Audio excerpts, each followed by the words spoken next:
इतिहास। मुगल काल। औरंगजेब 1658 से 1707। औरंगजेब का जन्म 1618 ईस्वी में मुमताज महल के गर्भ से हुआ था, जबकि औरंगजेब का अधिकांश समय अपनी दादी नूरजहां के पास बीता था। औरंगजेब का विवाह ईरान की राजकुमारी दिलरास बानो बेगम या रबिया बीबी, जिन्हें रजिया दुरानी भी कहा जाता है, से हुआ था। औरंगजेब ने अपना राज्याभिषेक दो बार करवाया। एक सामूगढ़ विजय 1658 के बाद आगरा में, दो देवराय विजय 1659 के बाद दिल्ली में। औरंगजेब ने इस्लामिक कानून, शरीयत तथा हदीस को अपने साम्राज्य में लागू किया और यह आदेश दिया कि मुगल काल में निर्मित सारे मंदिरों को तोड़ दिया जाए। इसी क्रम में उसने वीर सिंह बुंदेला द्वारा मथुरा में निर्मित किया गया केशव नारायण मंदिर को तोड़ दिया, जिस कारण जाटों ने औरंगजेब के विरुद्ध विद्रोह कर दिया। जाटों के विद्रोह का नेतृत्व गोकुला ने किया, किंतु 1670 ईस्वी में तिलपत के युद्ध में औरंगजेब ने गोकुला की हत्या करवा दी। गोकुला के बाद जाट विद्रोह का नेतृत्व राजा राम ने किया। राजा राम ने सिकंदरा में स्थित अकबर की कब्र को खोदकर अकबर की अस्थियों में आग लगा दी थी। अतः औरंगजेब भड़क उठा और राजा राम की हत्या कर दी। राजा राम के बाद जाट विद्रोह का नेतृत्व चूड़ामन ने किया।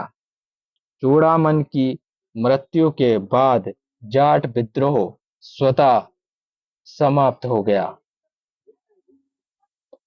औरंगजेब ने पूर्वोत्तर भारत विजय हेतु मीर जुमला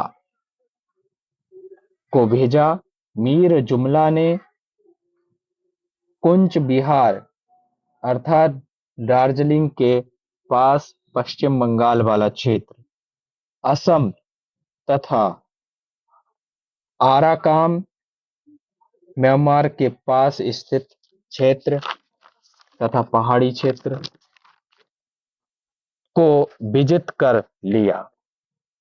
औरंगजेब ने शाइस्ता खां को भेजकर बंगाल जीत लिया और पुर्तगालियों को दंड दिया तथा उसने सोन द्वीप ले लिया।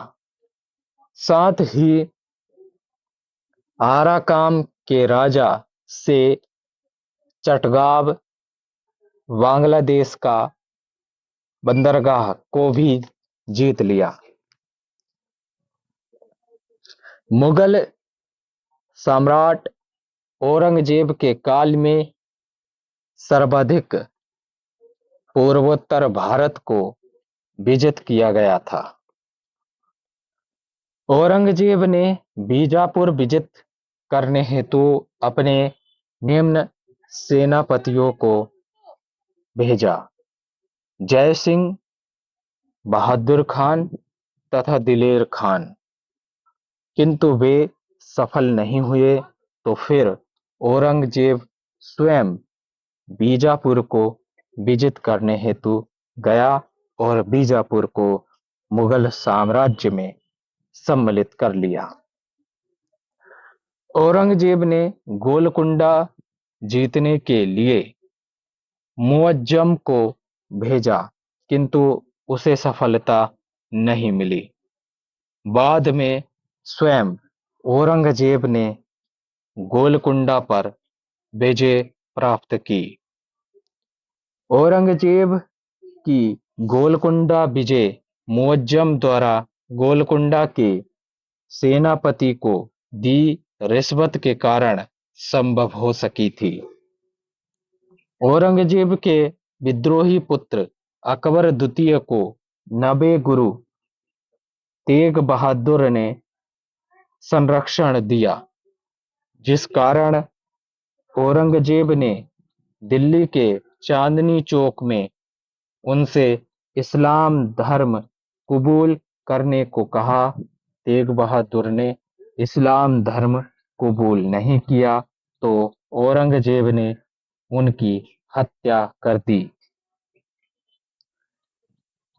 अकबर द्वितीय को शिवाजी के पुत्र संभाजी ने भी संरक्षण दिया, अतः औरंगजेब ने संभाजी की भी हत्या कर दी थी। औरंगजेब ने शिवाजी के विरुद्ध अभियान में शाइस्ता खां को भेजा, किंतु शिवाजी ने शाइस्ता खां की हत्या कर दी थी। 1665 ईस्वी में औरंगजेब ने पुनः राजा जयसिंह को शिवाजी को पराजित करने हेतु भेजा। जयसिंह ने शिवाजी को पराजित करके पुरंदर की संधि की। इस संधि के तहत शिवाजी ने आंशिक मुगल अधीनता स्वीकार की और 1666 ईस्वी में औरंगजेब से मिलने आगरा गए, किंतु संधि के मुताबिक औरंगजेब ने शिवाजी को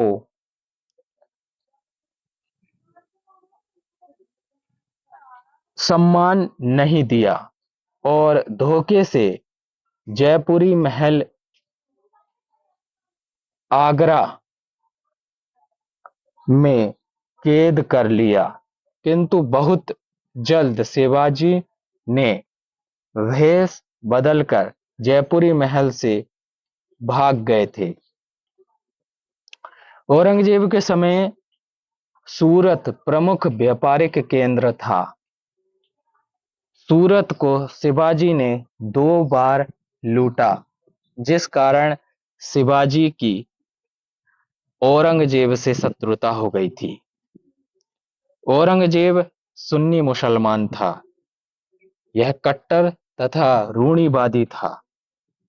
इसने हिंदुओं को दान में दी गई भूमि को खालसा भूमियों में परिवर्तित कर दिया था। 1667 ईस्वी में औरंगजेब ने झरोखा दर्शन पर प्रतिबंध लगा दिया था। हुमायूं ने जनता की समस्याओं को सुनने के लिए झरोखा दर्शन प्रारंभ किया था, जबकि अकबर ने झरोखा दर्शन को सुचारू रूप से संचालित किया था। 1680 ईस्वी में औरंगजेब ने तुलादान प्रथा पर भी प्रतिबंध लगा दिया। तुलादान व्यवस्था अकबर ने प्रारंभ की थी। अकबर तुलादान प्रथा के तहत स्वयं के भार के बराबर दान गरीबों को देता था।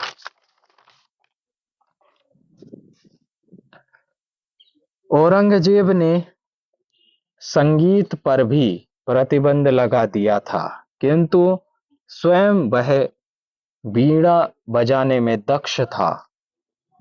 औरंगजेब ने सोने चांदी की वस्तुओं पर भी प्रतिबंध लगा दिया था तथा सिक्कों पर से कलमा हटवा दिया था तथा अकबर द्वारा चलवाए राम सीता नामक सिक्के बंद करवा दिए थे।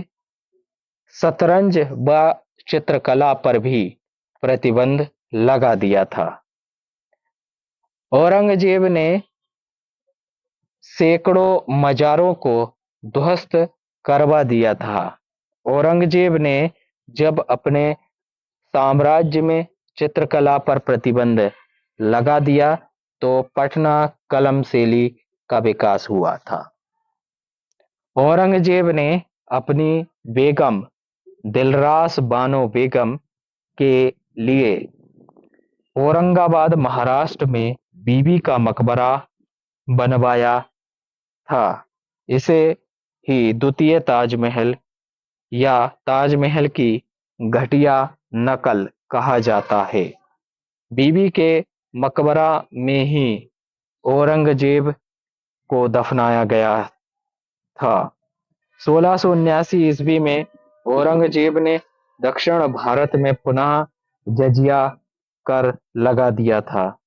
औरंगजेब के समय मुगल साम्राज्य का सर्वाधिक विकास हुआ तथा मुगल साम्राज्य अपने चरमोत्कर्ष पर पहुंच गया था। औरंगजेब के दरबार में सर्वाधिक हिंदू मनसबदार थे।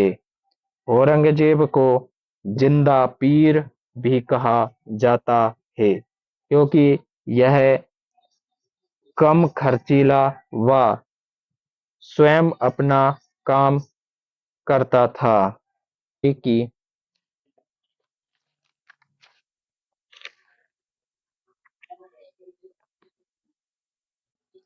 औरंगजेब दार उल हर्ब को दार उल इस्लाम अर्थात सभी को मुसलमान बनाना चाहता था। औरंगजेब ने धार्मिक मामलों की देखरेख के लिए मोहद्दसिब नामक अधिकारी की नियुक्ति की थी। 1707 ईस्वी में औरंगजेब की मृत्यु हो गई और मुगल साम्राज्य का पतन प्रारंभ हो गया क्योंकि औरंगजेब के बाद कोई भी मुगल शासक योग्य नहीं बना। मोहम्मद बिन तुगलक तथा औरंगजेब की दोषपूर्ण दक्षिण भारत की विजय नीतियों के कारण इनके साम्राज्य का पतन हुआ।